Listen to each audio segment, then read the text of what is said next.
ప్రభువునందు ప్రియ దేవుని బిడ్డలారా, నేటి వాక్య ధ్యానం కొరకు ప్రార్థిద్దాం. తలలు వంచండి, ప్రార్థనలో ఏకీభవించండి. మమ్మలను మిక్కిలిగా ప్రేమిస్తున్న మా ప్రియ ప్రభువు మీకు వందనాలు, స్తోత్రాలు.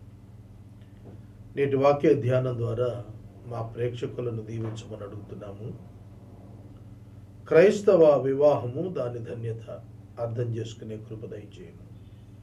రక్షకుడైన యేసు నామమున ప్రార్థిస్తున్నాము తండ్రి, ఆమేన్.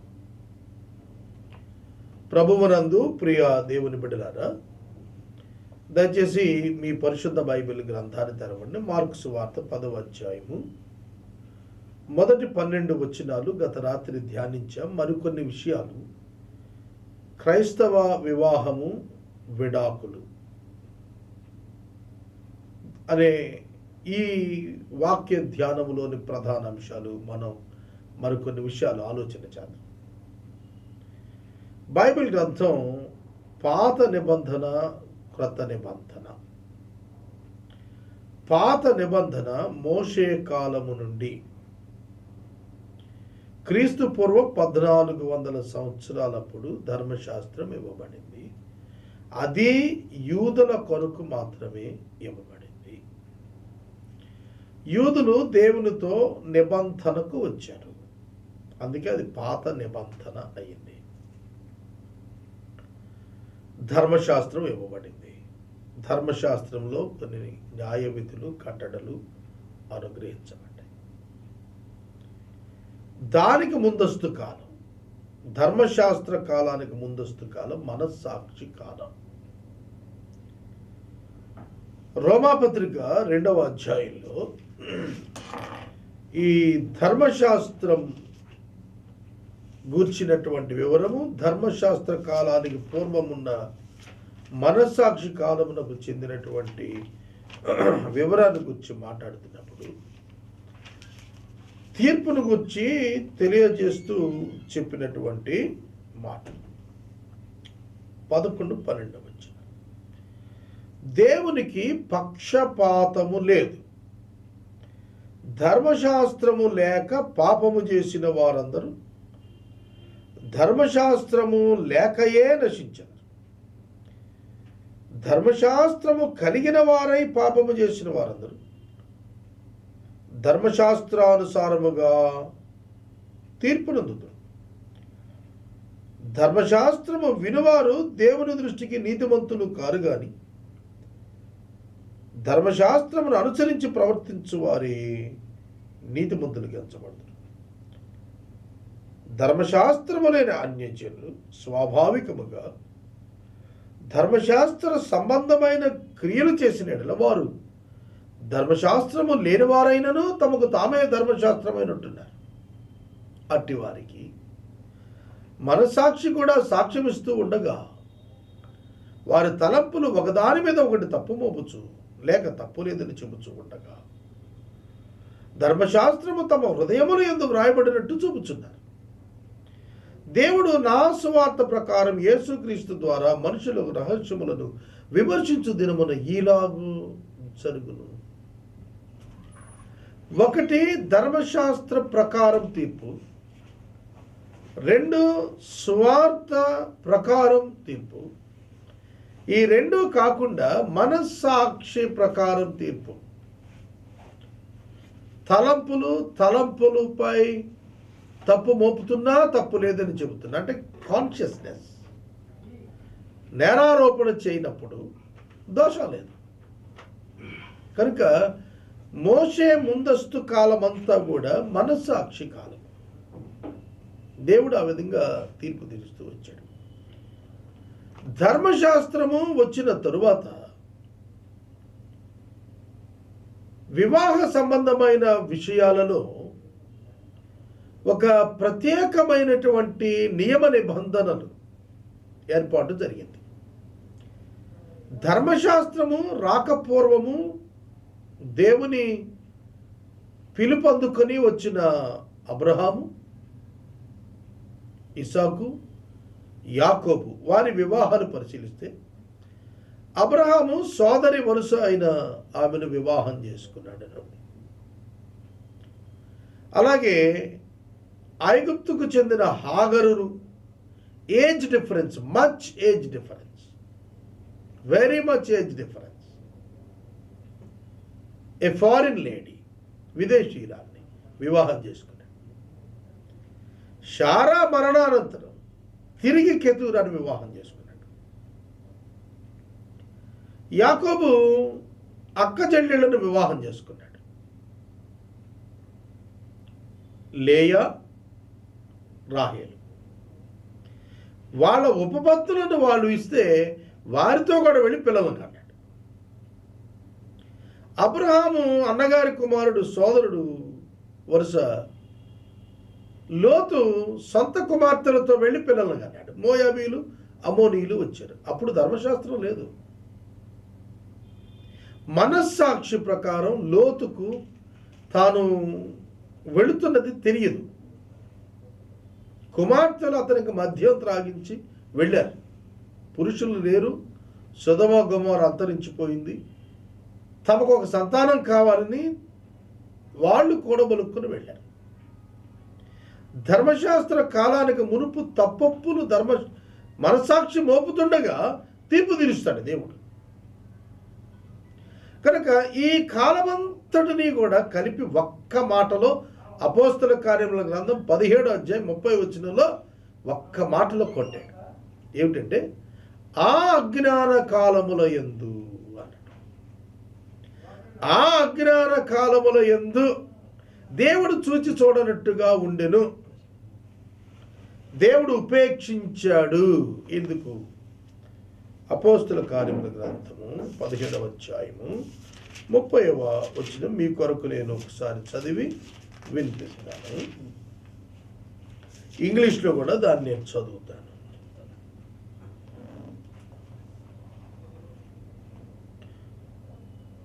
ఆ అజ్ఞాన కాలములను దేవుడు చూచి చూడనట్టుగా ఉండెను. The times of ignorance God overlooked. ఏమిటి టైమ్స్ ఆఫ్ ఇగ్నోరెన్స్? అజ్ఞాన కాలములు, టైమ్స్ ఆఫ్ ఇగ్నోరెన్స్. చూచి చూడనట్టుగా ఉండెను.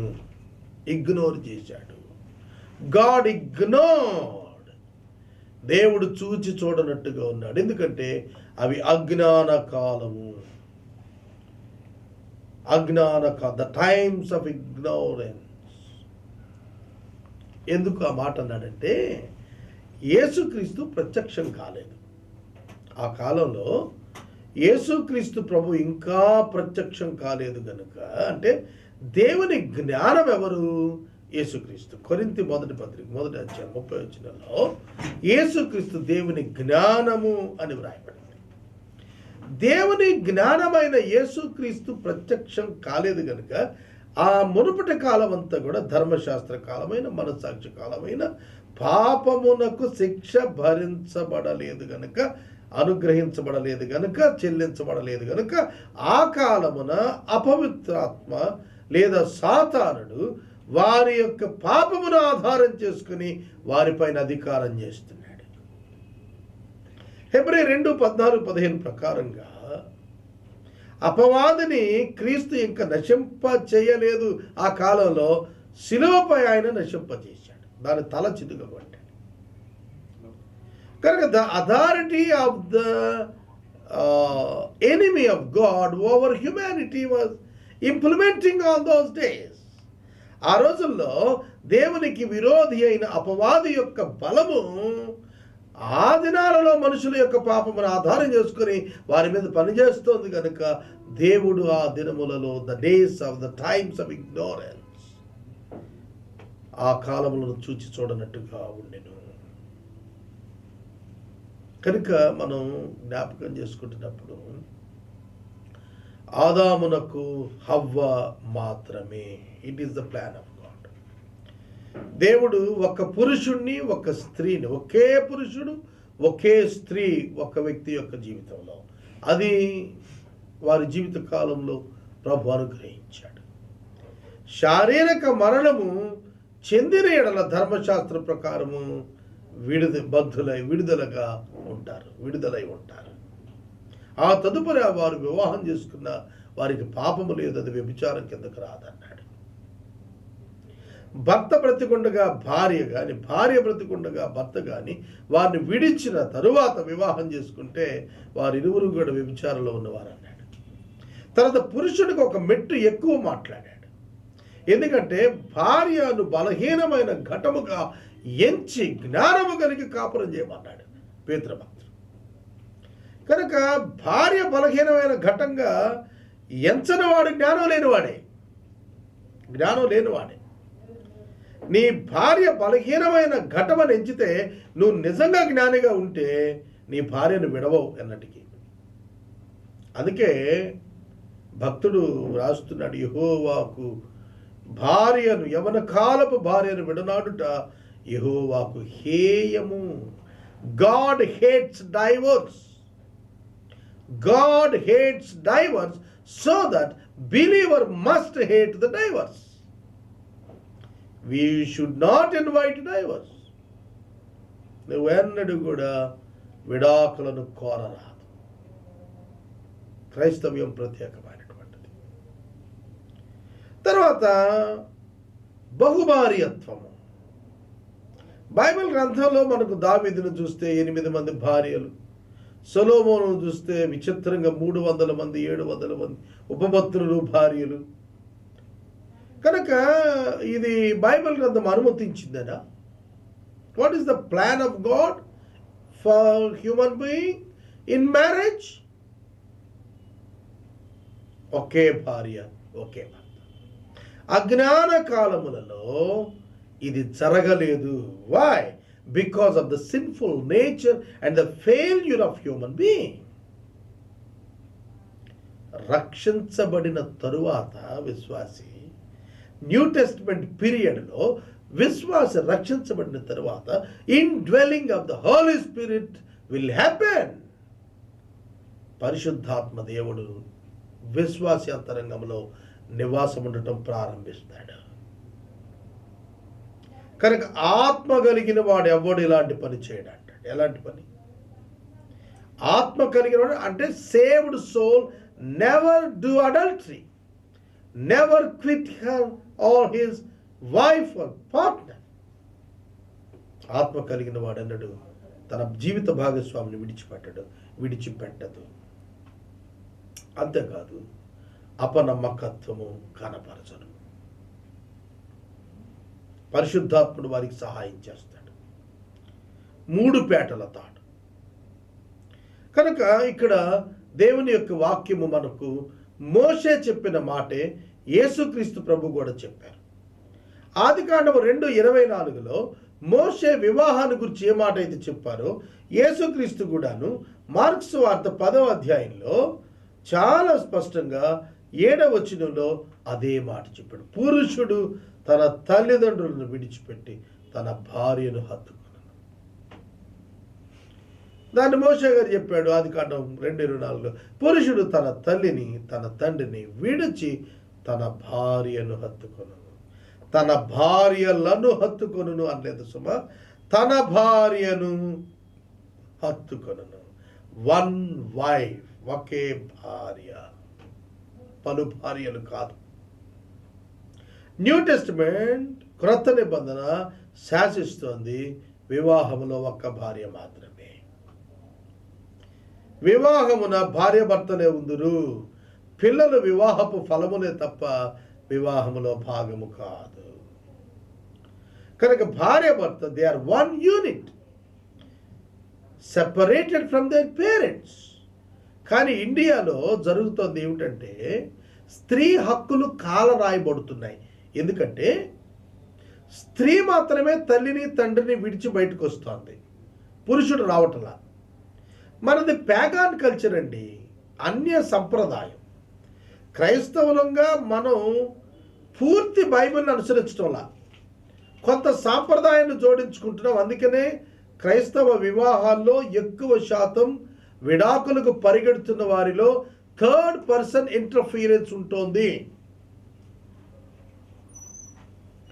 ధర్మాలను గురించి మాట్లాడుతున్నారు, కానీ వివాహం యొక్క ధన్యతను గురించి భార్యాభర్తలు ఆలోచించలేకపోతే, అర్థం చేసుకోలేకపోతే ఇలా కోర్టులకు పరిగెడుతూ ఉంటారు. అర్థం చేసుకోండి. పురుషుడు తన తల్లిని తండ్రిని విడిచి తన భార్యను ఎత్తుకుంటాడని వాక్యం చెబుతుంటే అది జరగటం లేదు ఇండియాలో. భౌతికంగా జరగటం లేదు. మీరు బైబిల్లో తీసుకోండి, వివాహం యొక్క గ్రోత్, వివాహం ఎదుగుదలకు తల్లిని తండ్రిని విడుచుట ప్రధాన కారణం అవుతుంది. దాన్ని ఇండియన్ క్రిస్టియన్స్ మ్యారేజెస్లో పట్టించుకోవట్లేదు. సోదరుడా, సోదరి, దేవుని యొక్క వాక్యము చాలా తేటగా మనకు జ్ఞాపకం చేస్తుంది. 3 మాటలు. ఒకటి విడిచిపెట్టుట, రెండవది హత్తుకొనుట, మూడవది ఏక శరీరం ఒకట.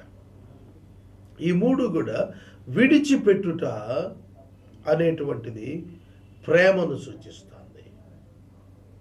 ఈ విడిచిపెట్టుట, సెపరేషన్ అనేటువంటిది మనం చూస్తున్నప్పుడు ప్రేమ కారణముగా పురుషుడు తన భార్యను హత్తుకొనుటకు, వారు ఏక మనస్కులగుటకు, వారు ఏక శరీరం ఒకటకు, వారు ఏకమూర్తిగా ఒకటకు వారు దేవుని చేత ప్రత్యేకించబడుతున్నారు. కనుక తల్లిదండ్రులను విడిచిపెట్టుట అంటే పూర్తి బాధ్యత వదిలేయటం అని కాదు ఇక్కడ.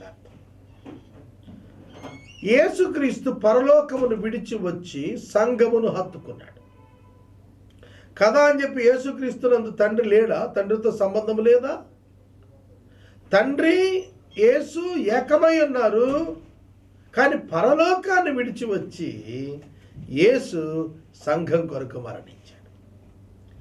ఆ విధంగా పురుషుడు తన తల్లిదండ్రులతో సంబంధం వదులుకుంటాడని కాదు, ఒక ప్రత్యేకమైన యూనిట్గా వ్యవహరించు నిమిత్తము వారికి దూరం అవుతున్నాడు. కనుక ఇది అర్థం చేసుకోకపోతే వివాహంలో తగువులు తప్పవు. ఇవాళ చాలామంది మా తల్లిని సరిగా చూడలేదనో, మా తండ్రితో సరిగా విభేదం ఉన్నదనో, భార్యనో భర్తనో వివిధ రకాలుగా గృహహింసలను, రకరకాలు చాలా సమస్యలకు కారణము క్రైస్తవులలో వివాహం అర్థం చేసుకోవటం. కనుక వివాహమున ప్రేమ ప్రధానము. వివాహము బహిరంగము చేయబడవలెను, రహస్యము కారాదు. సంఘము ఎదుట వివాహమున వారు సాక్షులు కావలెను, వారు సాక్ష్యం ఇవ్వవలెను. సంఘము వారి వివాహమునకు సాక్ష్యము కావలెను. వారు ఏక శరీరమయ్యుందురు, ఇక ఎన్నడూ వారు విడదీయబడరు. కనుక పరిశుద్ధ వివాహాన్ని అర్థం చేసుకోకుండా వివాహంలో ప్రవేశించిన వారు అనేక మంది తమ జీవితాల్లో వివాహపు ఆనందాన్ని పోగొట్టుకుంటున్నారు. దేవుడు ఆదికాండము 1వ అధ్యాయంలోని స్త్రీ పురుషులను వివాహమును జతపరిచిన తరువాత దేవుడు చేసిన మొదటి పని ఏమిటంటే, after creating man and woman, God blessed them. God blessed them. దేవుడు వారిని దీవించాడు అని రాయబడి. The first blessing for a wife and husband is uniting as the couple. It is the blessing. వారిరువురు వివాహంలో జతపరచబడుట ప్రథమ దీవెన. అందుకేనంటాడు, భార్య దొరికిన వారికి మేలు దొరికెను, భార్య దొరికిన వారికి మేలు దొరికెను. It's the first blessing. For a man to receive a woman as a wife is nothing but the blessing. కనుక ప్రతి స్త్రీకి భర్త అనుగ్రహించబడినప్పుడు మేలు దొరికింది. ఆ వ్యక్తిని వేరొక వ్యక్తులతో పోల్చడానికి సంబంధం లేదు. తండ్రితోనో, కుమారుడితోనో, అన్నతోనో, మేనమామతోనో, చిన్నాన్నతోనో, ఈ ఫ్రెండ్తోనో, ఎంతమంది పురుషులు ఉండనివ్వండి, సొంత పురుషుణ్ణి ఏ పురుషునితో పోల్చడానికి వీలు లేదు. సొంత పురుషుడు సొంత పురుషుడు. అందుకే అన్నాడు, స్త్రీలారా ప్రభువునకు వలె మీ సొంత పురుషునికి లోబడి ఉండుడి. అనేక మంది పురుషులు ఉండొచ్చు. చిన్నప్పుడు నువ్వు మీ నాన్న మాట విని ఉండొచ్చు, మీ అన్నయ్య మాట విని ఉండొచ్చు, మీ మేనమామ మాట విని ఉండొచ్చు, మీ చిన్నాన్న మాట విని ఉండొచ్చు, నీ ఫ్రెండ్ మాట విని ఉండవచ్చు. But now onwards, from marriage onwards, you must listen to your husband. నీ భర్త మాట నీవు వినవలెను, నీ భార్యను నీవు ప్రేమించవలెను. అన్కంపారబుల్ రిలేషన్షిప్, వర్ణింప వీలు కాని అమోఘమైనటువంటి ఆ బాంధవ్యం వివాహం. ఇది అర్థం చేసుకోగలిగితే జీవితం వేరేగా ఉంటుంది. యేసుక్రీస్తు ప్రభు సంఘం కొరకు ప్రాణాన్ని పెట్టేశాడంట వివాహం కోసం. Can't we leave something for hour wife or for hour husband set? భర్త కొరకు, భార్య కొరకు can't you sacrifice something? Shame. నీ భార్యకి ఇష్టం లేదని చెప్పిన తర్వాత నువ్వు ప్రముఖంగా ఎంచుకున్న దాన్ని నువ్వు క్షణాన తృణప్రాయంగా విడవలేకపోతే that means you did not understand the value of the marriage. నువ్వు నీ వివాహం యొక్క విలువ నువ్వు గుర్తెరగలేదన్నమాట.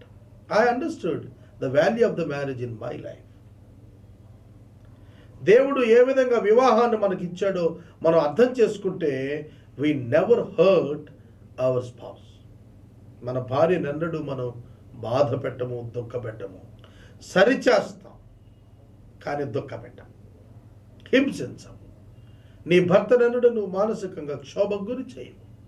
నీ అపనమ్మకత్వమును ఎన్నడూ ప్రదర్శించవు. సామెతల గ్రంథం 31వ అధ్యాయంలో అద్భుతమైన మాట ఒకటి రాసింది. అదేమిటంటే ఆమె భర్త ఆమె యందు నమ్మిక ఉంచును. ఆమె యందు నమ్మిక ఉంచును. వండర్ఫుల్ వర్స్ అండి. నాకు చాలా ఇష్టమైన మాట. దేవుని యొక్క వాక్యం యొక్క గొప్పతనం మనం గుర్తించాలంటే ఇటువంటి వాక్యాల్లో ఎటువంటి జీవం ఉన్నది, ఎటువంటి జీవము ఉన్నది. The word can give you the life in your life. నీ జీవితంలో దేవుడు నీకు చక్కటి దీవెన అనుగ్రహిస్తాడు. నేను సామెతల గ్రంథం 31వ అధ్యాయం అంతా కూడా అండర్లైన్ చేసి పెట్టుకున్నాను. ఆమె భర్త ఆమె యందు నమ్మకము ఉంచును. గుణవతి అయిన భార్య దొరుకుట అరుదు, అట్టిది ముత్యము కంటే అమూల్యమైనది. An excellent wife who can find, she is far more precious than jewels. ముత్యాల కంటే అమూల్యమైంది అంటాడు భార్య. వివాహం అర్థం చేసుకోవాలి. The heart of her husband trusts in her and he will have no lack of gain. ఆమె పెనిమిటి ఆమె యందు నమ్మిక ఉంచును. 11వ వచనం సామెతలు 31:11 రాస్తున్నాడు. ఆమె పెనిమిటి ఆమె యందు నమ్మిక ఉంచును. ఆమె యందు నమ్మిక ఉంచును. The heart of her husband trusts in her. భార్య యందు భర్త నమ్మిక ఉంచుతాడు. ఎటువంటి భార్య యందు? సామెతల 31లో రాసినటువంటి లక్షణాలు కలిగిన భార్య యందు భర్త నమ్మిక ఉంచుతాడు. రోజు జేబులో డబ్బులు కొట్టేసే భార్య కాదు. రోజు తల్లిదండ్రులకు పితిరులు చెప్పే భార్య కాదు. డబ్బు దెమ్మని క్షోభ పెట్టే భార్య కాదు. వివాహమున రక్షణ పొందిన అనుభవం కలిగిన ఒక పరిశుద్ధమైన స్త్రీగా జీవించడానికి, ఇండస్ట్రియస్ ఉమెన్గా బ్రతకటానికి, తన భర్త యొక్క లాభ ప్రాప్తికి ఆమె వలన ఎన్నడూ వెలితి కలగదు. ఆమె తన ఆదాయము చేత కుటుంబంలో అనేకమైన కార్యాలు చేస్తుందని రాశాడు. Women must be self employed. నేను ఎప్పుడు కోరేది ఇదే. స్త్రీ నిస్త్రాణంగా తయారవకూడదు. She must have the self respect. ఆమె సొంత గౌరవం కాపాడుకోవాలి.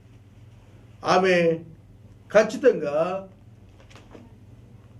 ఫైనాన్షియల్ ఫ్రీడమ్ కలిగింది అయి ఉండాలి.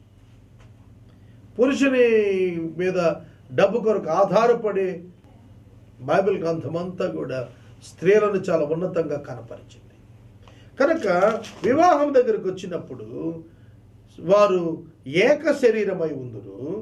మరియు దేవుని వాక్యం చెప్పుచున్న మాట, పురుషుడు తన తల్లిని తండ్రిని విడిచిపెడతాడు, తన భార్యను హత్తుకుంటాడు. భార్య కూడా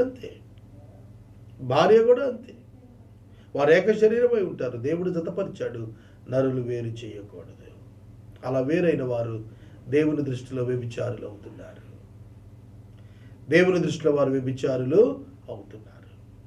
మీ కోపము సాయంకాలం వరకు నిలిచి ఉండనీయకుడి. ఎంత ఇంపార్టెన్స్ ఇచ్చా పరిశుద్ధాత్మ దేవుడు క్రైస్తవ వివాహానికి, మీరు ఉపవాసం ఉన్నప్పుడు, ఉపవాస దినములలో ఉన్నప్పుడు కూడా మీరు శోధింపబడకుండానట్లు తిరిగి కలుసుకోండి అని చెప్పాడు. ఉపవాసంలో ఉన్నప్పుడు ఒక పురుషుడు కొన్ని దినాలు ఉపవాసం డిక్లేర్ చేసుకుంటే ఆ వైఫ్కి ఫిజికల్ టెంప్టేషన్ సాటిన్ అవ్వటం ద్వారా ఆమె పవిత్రత పాడవుతుంది అనుకున్నప్పుడు, leave the fasting prayer and unite your wife. నువ్వు ఉపవాస ప్రార్థన చేస్తూ కూర్చుని నీ భార్య పరిశుద్ధత పోగొట్టుకుంటే ఏమిటి నీ ప్రయోజనం ఉపవాసం వల్ల? కనుక ప్రభువు చెప్పింది ఏమిటంటే, నీ ఉపవాస ప్రార్థన కూడా లీవ్ దట్ దే, అక్కడ వదిలేసి, సాతాను మిమ్మల్ని శోధించకుండానట్లు మీరు తిరిగి కలుసుకొనుడి అన్నాడు. Marriage is so important than your ministry. Marriage is so important than your business. Marriage is important than everything in your life. నీ మినిస్ట్రీ కావచ్చు, నీ మిషన్ కావచ్చు, నీ బిజినెస్ కావచ్చు, నీ ఫ్రెండ్షిప్ కావచ్చు, నీ అదర్ రిలేషన్షిప్ ఏదైనా కావచ్చు, it never equals with the marriage. Marriage is so honourable, it's so important, it's so honourable. Don't cleave your wife. నీ భార్యను అన్నడు వీడనాడవద్దు, నీ భర్తను అన్నడు వీడనాడవద్దు. మీరు ఒకరి ధర్మములను ఒకరు జరుపుచు ఒకరి శరీరముపై మరొకరు అధికారులై ఉన్నారని transfer of rights happens in the marriage. ప్రార్థించుదా. మమ్మల్ని మిక్కిలిగా ప్రేమిస్తున్న మా ప్రియ తండ్రి, మీకు వందనాలు, స్తోత్రాలు. వాక్యము విన్న క్రైస్తవ దంపతులను దీవించండి. జీవితంలో మీరిచ్చిన అమోఘమైన భాగ్యం వివాహం నిషేధించకూడదని మీ వాక్యం చెప్పింది. వివాహాన్ని వ్యర్థపరచకూడదని కూడా నీ వాక్యం చెప్పింది. వివాహము లైఫ్ టైం బాండ్ అని వాక్యం చెబుతుంది. అర్థం చేసుకొని కొనసాగుట, ప్రేమించుట, లోబడుట యొక్క ప్రాధాన్యత తెలుసుకోవటం, importance of marriage and the values of marriage తెలుసుకోవటానికి ప్రతి క్రైస్తవుని సహాయం చేయండి. వాక్యమైన వారిని ఆశీర్వదించండి. యేసు నామమున అడుగుచున్నాం తండ్రి, ఆమేన్. తండ్రి అయిన దేవుని ప్రేమ, కుమారుడైన యేసయ్య కృప, పరిశుద్ధాత్మని యొక్క అన్యోన్య సహవాసం సదాకాలం మనకు తోడైనను గాక. ఆమేన్.